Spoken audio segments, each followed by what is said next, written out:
చేతిలో సామాజిక అస్త్రం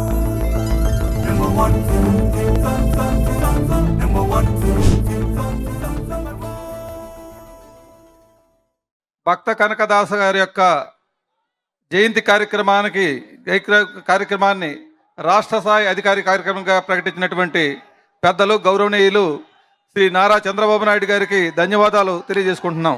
ఇది కేవలం ఒక కార్యక్రమం కాదు, 3 కార్యక్రమాలు ఈరోజు మనం నిర్వహించుకుంటాం జరుగుతుంది. కనకదాస్ గారు ఆయన రాసిన గొప్ప పాటలతో ఏకంగా కృష్ణుని కూడా తన వైపుని తిప్పుకున్నారు. ప్రజల్లో ఏకంగా దైవ భక్తిని పెంచారు మన కనకదాసు గారు. ప్రజల్లో చైతన్యం తీసుకొచ్చారు. ఏకంగా ఆయన జీవితాన్నే ప్రజల కోసం అంకితం చేస్తాం జరిగింది. చిన్న వయసులో అద్భుతంగా చదివి సైన్యంలో చేరి ఏకంగా యుద్ధాల్లో కూడా ఆయన పాల్గొనడం జరిగింది. దాని తర్వాత భక్తికి ప్రజలకి ఆయన అహర్నిశలు సేవ చేస్తాం జరిగింది. ఒకరోజు కనకదాసు గారి గురు నీకు మోక్షం పొందాలా లేదా అని అడిగినప్పుడు ఆయన ఒక్క మాటే చెప్పారు, ఏ రోజైతే మనకి అహంకారం తగ్గుతుందో ఆ రోజే మనకి మోక్షం దొరుకుతుందని చెప్పిన గొప్ప వ్యక్తి కనకదాసు గారు.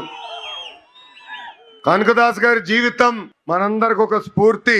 ఆయన చూపించిన మార్గం సమాజానికి ఒక ఆదర్శంగా నిలబడుతుంది. ఉమ్మడి అనంతపూర్ జిల్లాకి మా కుటుంబం చాలా రుణపడి ఉంటుంది.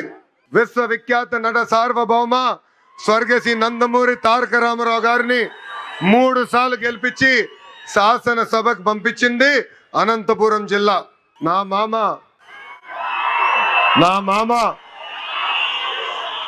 నందమూరి హరికృష్ణ గారిని ఒక్కసారి గెలిపించి శాసనసభకి పంపించిన పుణ్యభూమి అనంతపురం జిల్లా. ఇంకొక మామ కూతురిచ్చిన మామ నా ఒక్కడికే ముద్దుల మామయ్య మీ అందరి బాలయ్య అని కూడా 3 సార్లు హ్యాట్రిక్ గా గెలిపించి శాసనసభకి పంపించిన గొప్ప నేల అనంతపురం నేల. ఈ నేలకి మేము ఎంత చేసినా తక్కువే. మా జీవితాంతం మీకు రుణపడి ఉంటామని ఈ సభాముఖంగా మీ లోకేష్ మీకు హామీ ఇస్తున్నారు. అనంతపురం అంటేనే తెలుగుదేశం పార్టీ అంటేనే అనంతపురం. మా కురుబ సోదరులు నాడు నేడు ఎప్పుడూ తెలుగుదేశం పార్టీకి అండగా నిలబడ్డారు. అన్న ఎన్టీఆర్ దగ్గర నుంచి బాబు గారి వరకు కురుబ సోదరులంటే గుండెల్లో పెట్టుకుని కాపాడుకుంటారు. అందుకే మీరు చూస్తే కురుబ సోదరులకి కార్పొరేషన్ ఏర్పాటు చేశాం. 300 కోట్ల రూపాయలు మనం నిధులు కేటాయించి అనేక పనులు చేశాం. గతంలో కురుబ సోదరుల కోసం పెద్ద ఎత్తున భవనాలు కూడా మన ప్రభుత్వం కడతాం జరిగింది. ఇంతేకాదు రాజకీయంగా ఆర్థికంగా మా కురుబ సోదరులకి స్వాతంత్రం వచ్చిందంటే దానికి కారణం తెలుగుదేశం పార్టీ. పెద్దలు చెప్పినట్లు రామచంద్రారెడ్డి గారి దగ్గర నుంచి పార్థసారథి గారు కానివ్వండి, సవితమ్మ గారు కానివ్వండి, ఇప్పుడు బస్సుపతి నాగరాజు గారు కానివ్వండి, మంత్రులుగా, టీటీడీ బోర్డు మెంబర్లుగా, ఎంపీగా, జడ్పీ చైర్పర్సన్ గా, మేయర్లుగా, ఇప్పుడు ఏకంగా ఏఎంసీ చైర్పర్సన్ గా తయారు చేసింది తెలుగుదేశం పార్టీ. 2019 నుంచి 24 వరకు మనం ఒక చీకటి రాజ్యం చూసాం. బీసీ సోదరులు బయటకు వచ్చి మాడితే ఆ రోజు మన ఎట్లా కొట్టి తరిమారో మనందరం చూసాం. మన బిడ్డల పైన ఏకంగా పెట్రోల్ పోసి తగలబెట్టి చంపిన రోజులు మనందరం చూసాం. అందుకే మా బీసీ సోదరులు ఒక తిరుగుబాటు వచ్చింది. తెలుగుదేశం, జనసేన, భారతీయ జనతా పార్టీని ఎప్పుడు లేని విధంగా 94% సీట్లలో గెలిపించి మమ్మల్ని మీరు ఆశీర్వదించారు.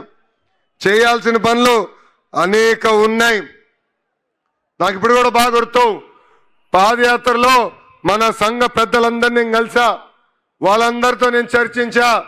ఆనాడే వాళ్ళకు కోరారు కనకదాసు గారి జయంతిని రాష్ట్ర పండుగగా శాశ్వతంగా నిర్వహిస్తే బాగుంటుందన్నారు. అది చేసి ఈ రోజు మీ ముందల మీ లోకేష్ నిలబడుతున్నాడు. అంతేకాదు బేరప్ప గారి పేరుతో గుడులు కూడా ఏర్పాటు చేయాలని పెద్దలందరూ కోరారు. నేను టీటీడీతో కూడా మాట్లాడాను. తప్పనిసరిగా గుడులని అవసరం మేరకు కట్టిస్తామని ఈ సభాముఖంగా హామీ ఇస్తున్నాం. పూజారులకి గౌరవ వేతనం కూడా ఇవ్వాలని పెద్దలందరూ నన్ను అడుగుతాం కూడా జరిగింది. ఆ ఫైల్ కూడా సర్క్యులేషన్ ఉంది. తొందరలో కూడా అది అందజేస్తామని ఈ సభాముఖంగా హామీ ఇస్తున్నాం. మా కురుబ సోదరులతో కోసం గతంలో అనేక కమ్యూనిటీ భవనాలు కట్టాం. చివరి దశలో పనులకు వచ్చి గల ప్రభుత్వాలు మారినాయి. ఆ పనులు పూర్తవలేదు. వచ్చే 12 నెలల్లో కురుబ భవనాలన్నీ పూర్తి చేసి మా కురుబ సోదరులకు అందజేసే బాధ్యత మీ లోకేష్ తీసుకుంటాడు. ఆదరణ పథకం కింద పనిముట్లు అందజేయాలని గౌరవ ముఖ్యమంత్రి గారు ఇప్పుడే గౌరవ మంత్రి సవితమ్మ గారితో కూడా చర్చిస్తాం జరిగింది. ఆ కార్యక్రమం కూడా ముందలు తీసుకెళ్తాం. కురుబ సోదరులకి ఇన్సూరెన్స్ కార్యక్రమం కూడా చేస్తే బాగుంటుందని పెద్దలు గతంలో కోరారు. అదేవిధంగా గొర్రెలకి మేత కానివ్వండి, మందులు కానివ్వండి, షెడ్లు కూడా ఏర్పాటు చేస్తే బాగుంటుందని కోరారు. నాకు అన్న సమానమైన నా పవనన్న కూడా పంచాయతీరాజ్ గ్రామీణాభివృద్ధి శాఖ మంత్రిగా ఉన్నారు. ఏకంగా ఆవుల కోసం ప్రత్యేకంగా షెడ్లు కూడా ఆయన ఏర్పాటు చేస్తున్నారు. తప్పనిసరిగా మా కురుబ సోదరులకు అవసరమైన మేరకు షెడ్లు కూడా ఏర్పాటు చేసే విధంగా మా అన్నతో నేను మాట్లాడి చేస్తానని ఈ సభాముఖం మీ అందరికి నేను హామీ ఇస్తున్నా. ఇప్పుడే పెద్దలు సురేందర్ బాబు గారు మాట్లాడుతూ నన్ను ఒక విషయం అడిగారు. భైరవ తిప్ప ప్రాజెక్ట్ పూర్తి చేస్తే బాగుంటుందని కోరారు. భైరవ తిప్ప ప్రాజెక్ట్ శంకుస్థాపన చేసింది తెలుగుదేశం పార్టీ, పూర్తి చేసేది కూడా ఒక తెలుగుదేశం పార్టీనే. కరువు ప్రాంతం లాంటి అనంతపూర్ జిల్లాలోనే కార్లు పండించే విధంగా అనేక పరిశ్రమలు మేము తీసుకొచ్చాం. సాగునీటి ప్రాజెక్టులు పూర్తి చేస్తాం.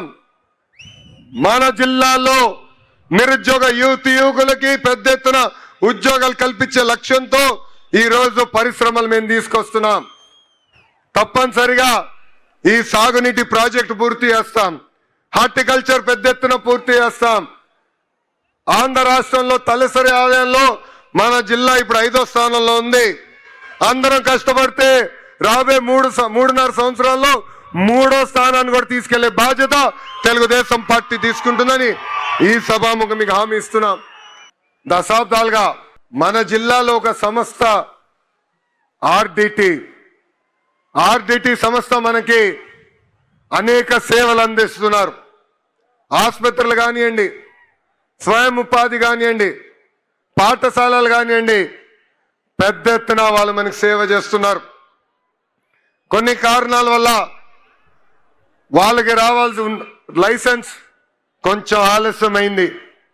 కానీ నేను నా బాధ్యతగా తీసుకుని ఆ ఫైల్స్ అని నేను ఢిల్లీకి తీసుకెళ్లి అనేక సార్లు కేంద్ర ప్రభుత్వంతో మాట్లాడి ఈ రోజు శాంక్షన్ చేయించుకుని మేము వచ్చాం.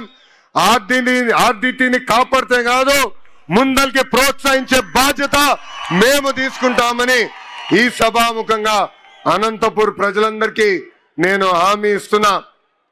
ఇక్కడున్న బీసీ సోదరులందరూ కూడా ఒక విషయం ఆలోచించుకోవాలి. మనకి రాజకీయ స్వాతంత్రం వచ్చింది తెలుగుదేశం పార్టీ వల్లనే.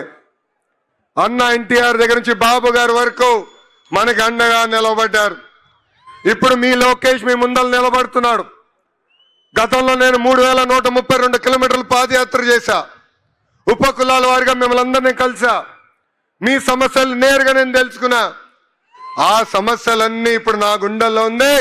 పరిష్కరించే వరకు నేను నిద్రపోనని ఈ సభాముఖంగా మా బీసీ సోదరులందరికీ నేను హామీ ఇస్తున్నా. ఫైర్ బ్రాండ్ మంత్రి అమ్మ ఉంది. ఎవరు సవితమ్మ. ఎప్పుడు నాతో దెబ్బలాడుతుంది. చెప్తా ఉంటా బీపీ బిల్లలు తీసుకో తల్లి అని. చెప్పిన పని అయ్యే వరకు ఎవరిని వదిలిపెట్టదు. ఆర్నిస్సలో మా వెనకాల పరిగెత్తి చేపిస్తుంది తల్లి. ఇప్పుడు తల్లి పైన కూడా బాధ్యత ఉంది. ఒక బీసీ సంక్షేమ శాఖ మార్చులుగా ఆనాడు మనం ప్రజలకు ఇచ్చిన హామీ ఒక పద్ధతి ప్రకారం నిలబెట్టుకోవాలి. మేడం గారు పక్కన ఆర్థిక శాఖ మార్చులు కూడా నుంచున్నారు, కేశవన్న గారు. డబ్బులు కూడా త్వరితగతిగా విడుదల చేయాలని ఈ సభాముఖంగా పెద్దల్ని కూడా కోరుకుంటూ, అదేవిధంగా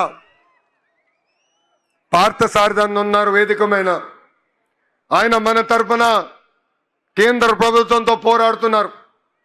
కేంద్రంలో అవసరం నిధులు మన కోసం ఆయన తీసుకొచ్చేదానికి అహర్నిశలు కష్టపడుతున్నారు. ఆయన కూడా కోరేది ఒక విషయం ఉంది. కేంద్రంలో అనేక కార్యక్రమాలు ఉన్నాయి, సంక్షేమ అభివృద్ధి కార్యక్రమాలు ఉన్నాయి. ఆ కార్యక్రమాలు మనం తెలుసుకోవాల్సిన అవసరం ఉంది. ఆ కార్యక్రమాలు మన కురుబ సోదరుల్ని అనుసంధానం చేసి ముందరికి తీసుకెళ్దామని ఈ సభాముఖంగా ఆయన కూడా కోరుకుంటూ, వేదికమైన ఉన్న ఇతర పెద్దలందరికీ పేరు పేరు నా హృదయపూర్వక నమస్కారాలు తెలుపుకుంటూ, నాకు ఇంత ఘన స్వాగతం పలికిన మా కురుబ సోదరుల్ని నేను మరవను. మిమ్మల్ని నా గుండెల్లో పెట్టుకుంటా, మీ కురుబ సోదరుడుగానే ముందలు నడుస్తానని ఈ సభాముఖం మీ అందరికి నేను హామీ ఇస్తూ మీ అందరి దగ్గర నుంచి సెలవు తీసుకుంటున్నా. జోహార్ అన్న ఎన్టీఆర్, జోహార్ అన్న ఎన్టీఆర్. చంద్రబాబు నాయుడు గారి నాయకత్వం, చంద్రబాబు నాయుడు గారి నాయకత్వం, పవన్ అన్న నాయకత్వం, పవన్ అన్న నాయకత్వం. జై కుర్బా, జై కుర్బా. అందరికీ నమస్కారం. Thank you, Anna. Thank you very much. Honorable Secretary BC Welfare Sri H. Satyanarayana IAS గారు వారు వందన సమర్పణ తెలియజేస్తారు. అందరికీ నమస్కారం. ముఖ్యంగా